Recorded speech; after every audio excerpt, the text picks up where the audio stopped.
vamos começar a comentar um negócio que tem a ver não com o Flávio Bolsonaro, mas com o irmão dele, o Eduardo Bolsonaro. Eu quero reagir aqui a uma fala do Eduardo e fazer um comentário que eu prometi para o operador que eu faria em relação ao que o Eduardo vai dizer, e tanto a definição dele de sair para o Senado, isso quer dizer, de ser o suplente do... Como é o nome? Putz, André do Parado. Quanto isso que ele falou, mas o contraste entre essa posição do Eduardo e aquilo que nós devemos fazer em termos de articulação política. Então, joga aí. Joguei na tela aqui.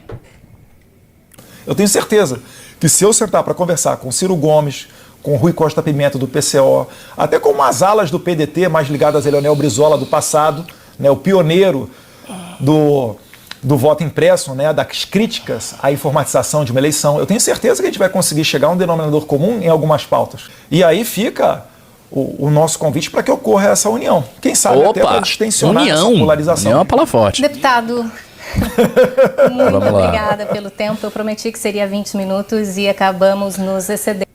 Bom, aí vocês viram, tem muita coisa interessante para comentar nisso aí, né? Primeiro, a duplicidade de critérios dessa galera, né? O Eduardo Bolsonaro está dizendo, em outras palavras, que ele faria tranquilamente uma união com todos os setores da esquerda brasileira, inclusive os mais revolucionários, né? E ele citou ali que ele faria união tranquilamente, porque tem uma polarização muito forte, a gente precisa dar uma adoçada nessa polarização, dar uma mitigada nessa polarização, portanto nós estamos abertos aqui à união com as esquerdas e tal. Imaginem vocês se o MBL falasse isto. Imagina o Renan dizendo, não, o negócio é o seguinte, a gente faria aqui união com o Brizola, união com o Ciro Gomes, união com o PCO, até o Jones Manuel, se quisesse conversar com a gente se amarra pra conversar. No dia seguinte, estaria todos os perfis da bolha bolsonarista dizendo, eu sabia, o MBL é esquerdista, vocês são comunistas, sempre soube, blá blá blá. Tava lá o Chifre com os escândalos, o Kim Paim fazendo aqueles vídeos longos, dossiê do Kim Paim, como o MBL faz parte da estratégia das tesouras. E tava lá o Kim Paim, a estratégia das tesouras, porque o MBL isso e aquilo. Aí tava esses perfis menores do bolsonarismo, chamando alguém pro debate, dizendo, não, a gente tem que debater pra desmascarar que eles são esquerdistas. E o próprio Eduardo ia dizer, não, o MBL, esse grupo esquerdista, o PSOL Kids, sabe? Então, é nítido que eles usam um duplo critério, né? Se você é bolsonarista, você pode falar qualquer coisa. Você pode dizer que você vai fazer união com a esquerda, você pode dizer que você vai conversar com o Rui Costa Pimenta, você pode reclamar da polarização, olha só, criticar a polarização. Não, a polarização é um problema no Brasil, aqui a gente tem que ser moderado, nós estamos aqui num caminho do meio, né, um caminho nacional para entender os problemas verdadeiros da nossa pátria. Você pode vir com esse discurso tão logo você queira, porque você tem... Vou usar aqui uma expressão latina que se utilizava na igreja medieval. O operador iraniano gosta muito das coisas de igreja. Sim. Você tem o imprimatur, você tem o carimbo lá, o selo papal do papado do bolsonarismo, da autoridade espiritual do bolsonarismo. Portanto, você pode fazer o que você quiser. Se você quiser se aliar à esquerda, você se alia com a esquerda. Se você quiser conversar para mitigar a polarização, você mitiga a polarização. Você faz o que quiser porque você está protegido, dado que você está do lado certo, você é um bolsonarista. Então, o primeiro ponto a ser levantado sobre essa fala, e eu acho que esta fala daí deveria ser decorada pelos nossos porta-vozes, para que em qualquer debate que algum bolsonarista vagabundo abrir a boca para falar que o MBL é esquerdista, a primeira coisa que o porta-voz devia dizer é o seguinte, olha, é o seguinte, o Eduardo Bolsonaro falou numa entrevista isso. Você não sabia? O Eduardo Bolsonaro é esquerdista, por acaso? Então, eu acho que isso deveria ser decorado como uma réplica, uma excelente objeção em qualquer debate que um porta-voz nosso participasse. Esse é o primeiro ponto. O segundo ponto é... mas nós temos que conversar com as esquerdas, conversar com outros setores em relação a certas pautas, né? Certas pautas impõem uma aglutinação, certas pautas impõem o diálogo, algumas coisas que...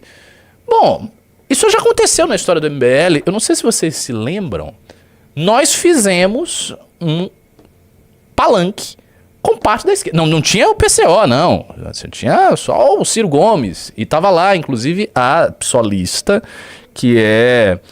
Putz, o nome daquela psolista que foi assediada... A Isa Pena? Isa Pena estava lá. A gente fez esse palco, existe uma foto do Kim que circula muito nos meios bolsonaristas, em que ele está com essas pessoas de esquerda, e essa foto é sempre utilizada pelos bolsonaristas para argumentar dizendo que o MBL é de esquerda. Que o MBL se bandeou para a esquerda, capitulou para a esquerda, etc. Mas não, nós tivemos um interesse em comum, um interesse pontual naquela época, que era o impeachment do Jair Bolsonaro. Impeachment esse, não porque o Jair Bolsonaro fosse de direita, obviamente não era por isso, mas porque ele foi um péssimo presidente. As ações e omissões dele na gestão da saúde pública brasileira legaram 700 mil mortes. A gente não pode esquecer jamais disso, porque isso aconteceu e eu vejo que as pessoas hoje em dia meio que esqueceram, né? Ficou meio do passado, as pessoas que morreram de Covid. Não, mas as pessoas que morreram de Covid aqui no Brasil, eu não digo que foi inteira responsabilidade do Bolsonaro, estaria sendo injusto ao dizer isso, mas parte da responsabilidade foi do Bolsonaro. Parte da responsabilidade porque ele não agiu como estadista diante da pandemia. Ele agiu como um moleque e um mentiroso, adepto de teorias da conspiração, querendo evitar, ou melhor, protelando a busca de uma vacinação e protelando encarar o problema com a seriedade devida. Então o problema explodiu. Eu bem me lembro das primeiras lives que nós fizemos sobre o Covid. E já nas primeiras lives, quando ainda estava pintando o problema, tá surgindo ali, e tinha aquelas imagens terríveis dos italianos sendo levados nos caixões. E aí eu me lembro também que teve um hospital do Irã que tocaram fogo no hospital, que a galera estava completamente desesperada. E o próprio Irã, aí lembrando do Irã, o Irã foi a primeira vez que o Irã pediu empréstimo ao FMI na história da Revolução Iraniana. Então, assim, já dava para sentir no início da Covid que aquilo era sério, sabe? Que aquilo era real. Não era, o Bill Gates colocou um chip via vacina, coisas mirabolantes desse tipo. Dava para perceber que não era o caso. Dava para perceber que se tinha realmente um problema, havia uma pandemia global grave e que os estados deveriam enfrentar aquilo ali de forma séria. E o Bolsonaro não fez isso. Então isso aconteceu, fora a série de outros desmandos, a sua incompetência, o fato de ele ter tentado dar golpe de Estado, etc, etc. Então a gente teve uma união provisória, temporária e pontual com a esquerda em favor de uma pauta específica, que era a série do Bolsonaro. E agora o Eduardo simplesmente abre a boca para dizer, não, a gente pode ter aqui diálogo, ter conversa, e tá tudo certo, tá tudo tranquilo, porque a gente tem que conversar com todos os lados. Então, a primeira coisa a se apontar é a hipocrisia. Mas eu tenho uma segunda coisa, que esta eu acho mais importante de eu dizer aqui, porque vai ser uma análise, Bruno, uma análise filosófica e política, num sentido amplo, do que é uma articulação política feita pelo bolsonarismo e do que será uma articulação política feita pela missão. Porque eu não acho que, em essência, tirando a questão da hipocrisia, que eu obviamente já enderecei aqui, tirando a questão da hipocrisia, eu não acho que, em essência, a fala do Eduardo foi um erro. No sentido de que, sim, eu acho que se você pretende governar, você tem que conversar com todo mundo, inclusive com setores da esquerda, do centro, do bolsonarismo, de todo mundo que tiver. Todo mundo que está lá, todo mundo que é parlamentar, todo mundo que tem representação no parlamento, tem que ser ouvido, tem que ser chamado ao diálogo se você é um governante. Mas há maneiras e maneiras de fazer isso, e esta distinção é aquilo que eu quero explorar na minha análise de agora. Eu queria falar do Eduardo Bolsonaro, né? Aposto que o Renan já criticou esse anel de bicheiro. Pô, mas respeita ao meu anel. Isso aqui não é um anel de bicheiro, isso aqui é um anel islâmico. Eu comprei esse anel da Turquia. Olô. É sério, isso é um anel turco. E ele tem um símbolo aqui que parece... É tipo a estrela de Davi. Vocês não vão conseguir enxergar, não. Mas tem um símbolo aqui como se fosse a estrela de Davi. Mas é o selo de Salomão. Olô. É isso aí, o selo de Salomão. Que existe no medievo árabe. Depois vocês procurem aí. Mas não é um anel de bicheiro, pô. Anel de bicheiro é dose. Mas vamos lá. O que eu acho aí do caso do Eduardo, né? E da diferença entre uma articulação política real para uma pseudo-articulação política. A gente viu, ao longo do governo Bolsonaro inteiro, duas posturas, basicamente, que podem ser distinguíveis aí do Bolsonaro. A primeira postura do Bolsonaro é uma postura de confronto. Então, era uma postura que estava clara na campanha dele, quando ele disse, não, no meu governo não vai ter tomar lá da cá, vai ser assim, vai ser assado, vamos fazer assim, assado. Então, ele estava com a postura de confronto, e essa postura de confronto se manifestou durante a presidência dele, o exercício da presidência, em todas as vezes em que ele fez manifestações, ele foi às manifestações, e daí, nestas manifestações, ele incitava, claro, ele próprio, sempre com todas as reservas e tomando todos os dedos para não incorrer em nenhum crime, mas ele estava ali incitando, especialmente os seus influenciadores, incitando as pessoas a golpe de Estado, aquelas faixas, cartazes, Bolsonaro no poder, etc, etc. Então ele tinha uma postura de confronto com o Congresso e com o sistema político. A outra postura que ele tinha e que normalmente ele adotava logo em seguida as manifestações, ele fazia uma manifestação e depois ele buscava a complacência do sistema político. Era assim que ele sempre fazia. Ele fez a manifestação lá, a primeira, no dia seguinte ele estava se abraçando com o Dias Toffoli. Fazia outra manifestação, no dia seguinte ele estava com cartinha de Temer para Alexandre de Moraes, dizendo, não é bem assim, veja bem, nós somos amigos. Então ele sempre estava nessa pegada. E nessa segunda postura que o Bolsonaro adota, ele faz algo que não é articulação política, que é fundamentalmente entregar o governo para o Centrão governar no lugar do presidente. Então, ao invés de fazer articulação política, o tipo de diálogo que ele abriu dentro ali da presidência era um diálogo em que você vai entregando todas as suas cartas, você entrega todos os seus poderes, tudo aquilo que você pode fazer, e os outros começam a governar por você. Então, por exemplo, ele colocou um cara na Casa Civil que não era ligado a ele, que era ligado ao Centrão. Os operadores de articulação política do governo eram ligados todos ao Centrão, não ao núcleo duro do Bolsonaro, com exceção do Felipe Martins, que não era exatamente um operador, então, o que aconteceu? Ele colocou pessoas de baixa confiabilidade dentro do núcleo ideológico dele em posições estratégicas de fazer repasse de cargo, de fazer articulação, de colocar as pessoas aqui e ali. Ele fez isso. E ao longo da presidência dele inteira, ele foi abandonando as prerrogativas do poder, ele foi diminuindo os seus instrumentos de pressão sobre a classe política, ele foi diminuindo esses instrumentos de pressão sobre a classe política, a ponto que no final do governo, especialmente no último ano do governo, já dava para dizer que o governo dele estava morto, que ele já não governava mais, ele era uma espécie de presidente figurativo, ele ficava lá falando um monte de coisa, naquele cercadinho inútil dele, e de fato quem tocava as coisas era Ciro Nogueira, era o pessoal do PP, era essa galera, que estava tocando as coisas. E essa forma de não se articular, ela foi vendida ao longo desse tempo inteiro pelos bolsonaristas como um grande feito estratégico.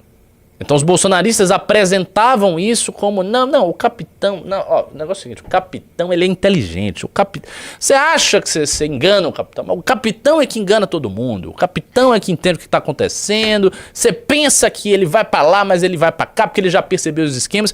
Isso era vendido o tempo inteiro pelos influenciadores bolsonaristas para uma massa de pessoas infelizmente seduzidas por esse canto da sereia, e as pessoas acreditavam nisso.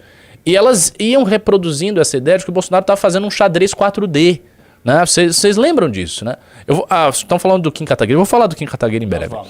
Então vamos lá, se acreditava que o Bolsonaro estava fazendo esse xadrez 4D, porque o xadrez 4D, o xadrez 5D, etc, etc. O que acontece? Ele foi nessa toada, perdeu todos os seus poderes e o governo termina de forma melancólica, no fracasso. Ele vai para a reeleição, ele não consegue reeleição e ele agora está preso e tudo mais. Enfim, essa é a situação dele. Nós, da missão, nós temos que fazer articulação política, sim.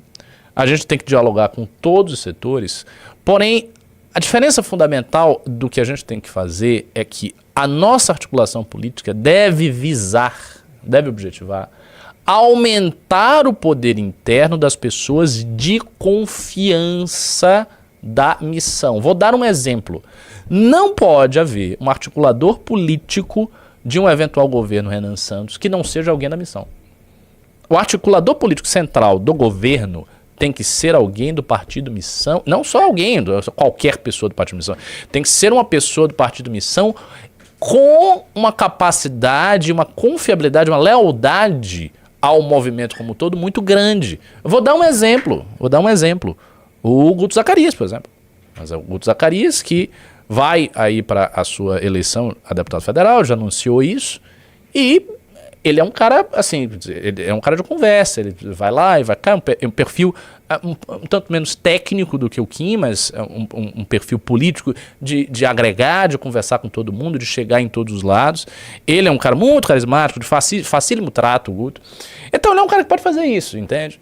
E, assim, tem que ser uma pessoa nossa, mesmo que seja uma pessoa com menor experiência, sem experiência em fazer isso no parlamento. Não tem problema. Ah, mas tem um outro cara aqui que tem muita experiência. Beleza, mas ele não é do grupo. Entendeu? Você não pode colocar uma função dessa tão delicada nas mãos de alguém que não seja do grupo. Você tem que colocar nas mãos de alguém do grupo. Então, essa é a primeira coisa. Em todas as funções de articulação política, nas funções chaves, você tem que ter alguém da missão. Ou é alguém da missão, ou alguém da missão está ali, digamos assim, por trás da cortina de alguém que não é da missão. Sempre tem que ter alguém da missão que está ali, como se fosse uma sombra de todas as funções importantes. Essa é a primeira coisa que eu pessoalmente acredito, né? A segunda coisa é, durante o processo de articulação política, é preciso ter objetivos claros. Eu acho que uma coisa que faltou muito ao governo Bolsonaro eram objetivos claros. Se a gente for parar para pensar, o que o Bolsonaro queria?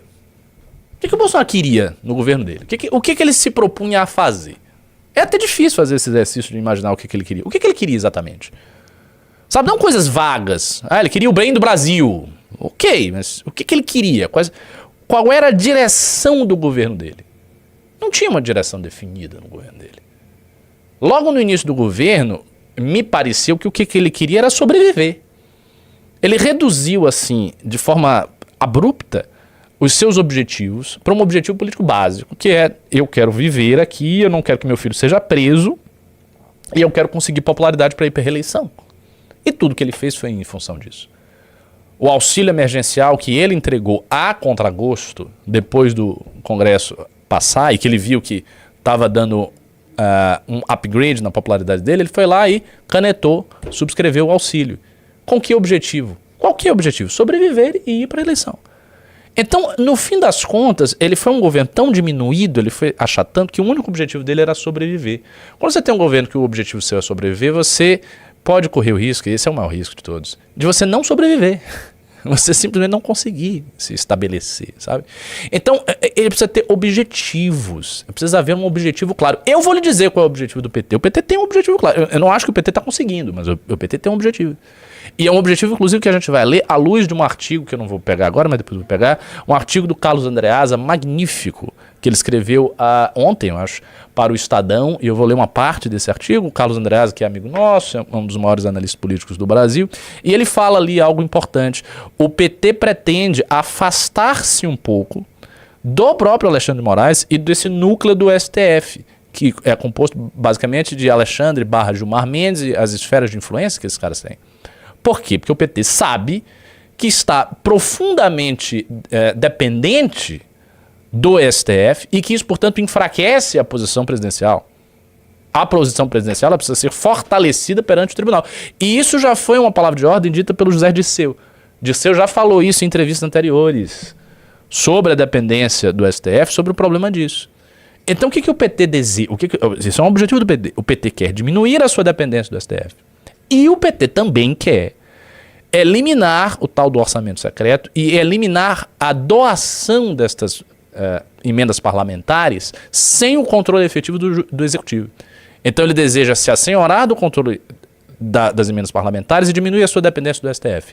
Esses são dois objetivos que o PT tem, são dois objetivos políticos plausíveis. Por que eles são plausíveis? Porque a gente sabe que hoje a principal fraqueza do Executivo consiste em estar fraco perante o STF, ou seja, fazer da corte um mediador político de todas as relações, que é o que hoje o STF está fazendo, e estar fraco perante o Legislativo, que significa o quê? Não ter o controle sobre o repasse de verbas. Simplesmente você tem lá um repasse de verbas e você é uma caneta que fica assinando o repasse de verbas para deputados que vão utilizar essas verbas nos seus currais eleitorais, vão se eleger e vão ficar ali pressionando, colocando uma faca no pescoço de qualquer presidente que sobe ao poder e que não consegue governar sem a anuência desses caras.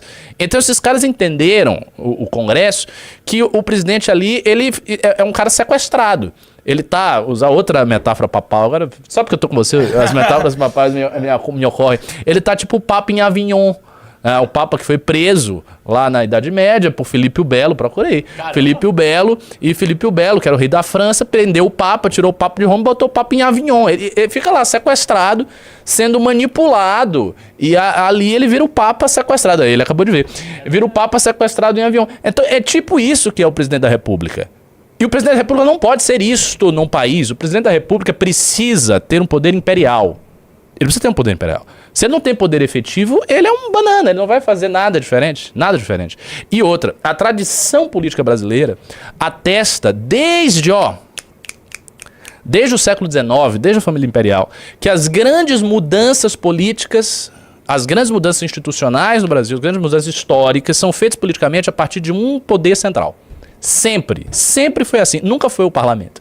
O parlamento sempre veio a reboque das mudanças promovidas por grandes homens que estavam na posição executiva. Vou dar um exemplo.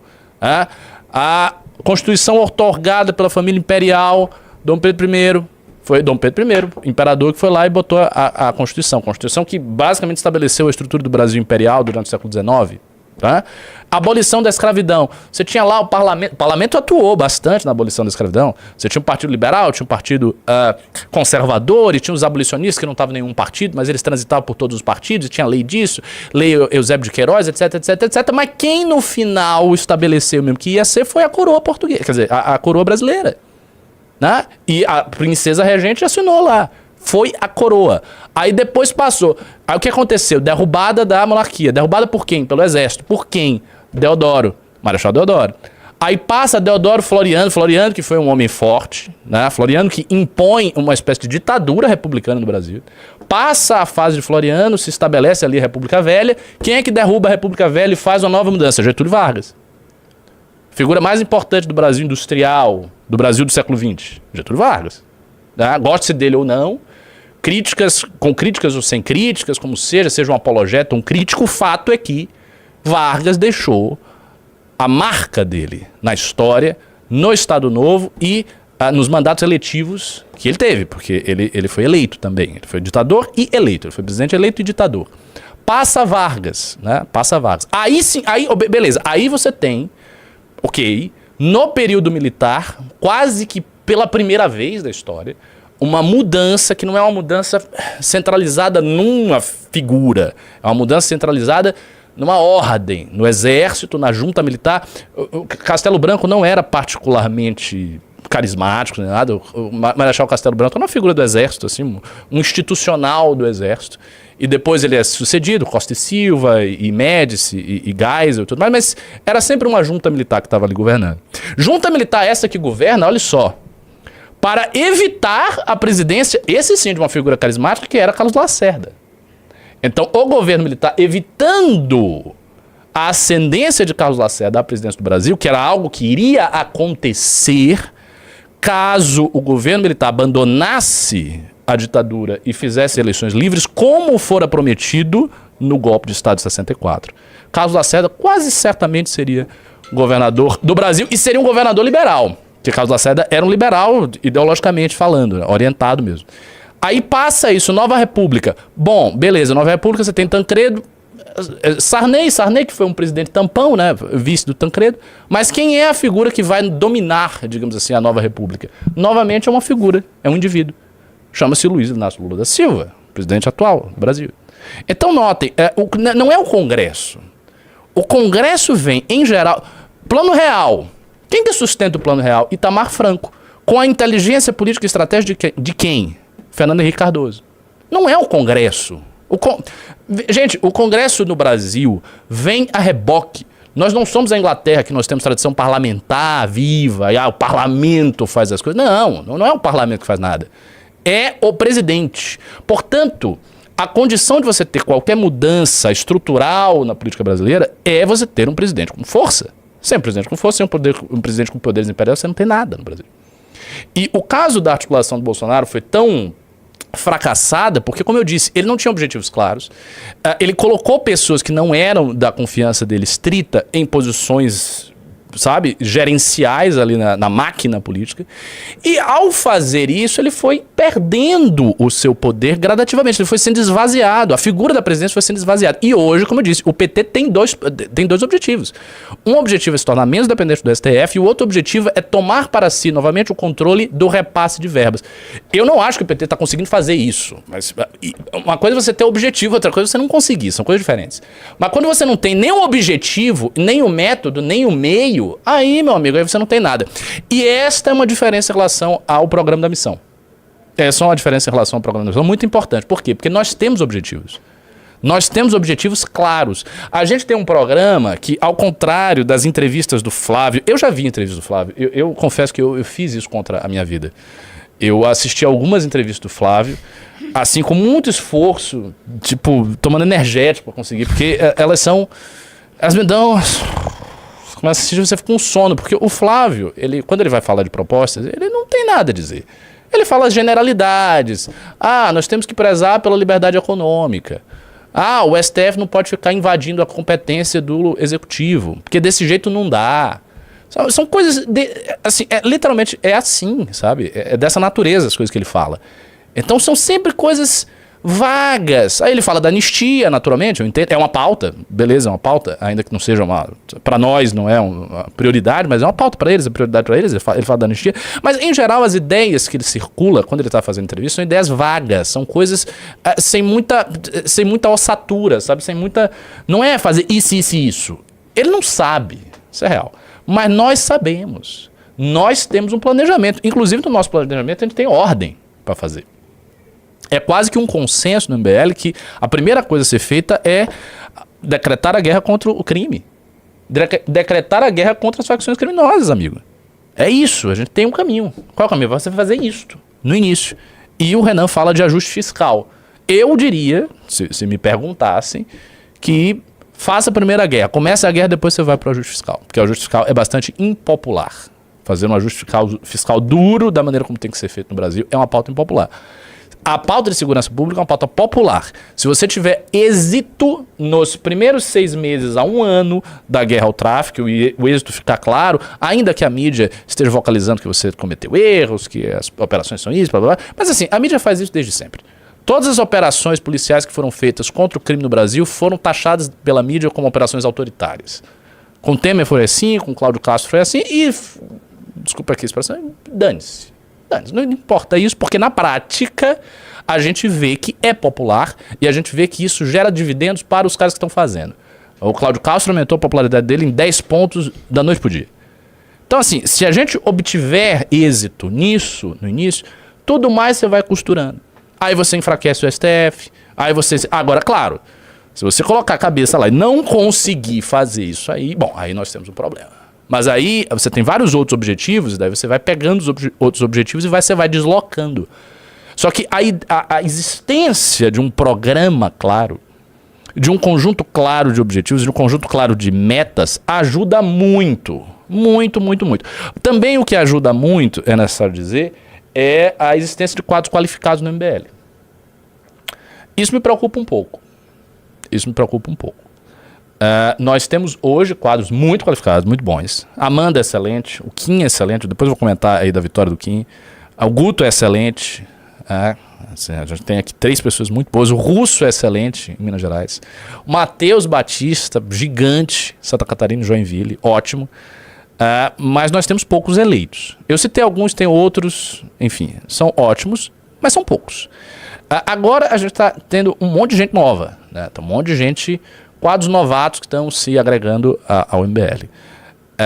essas pessoas todas que estão entrando, e fica aí o recado para vocês, tem alguém que é pré-candidato da missão e está aqui assistindo live, fica aí o recado para você. Se você gostou do vídeo, não se esqueça de deixar o like e se inscrever no canal para ajudar. Te vejo no próximo vídeo. Até lá!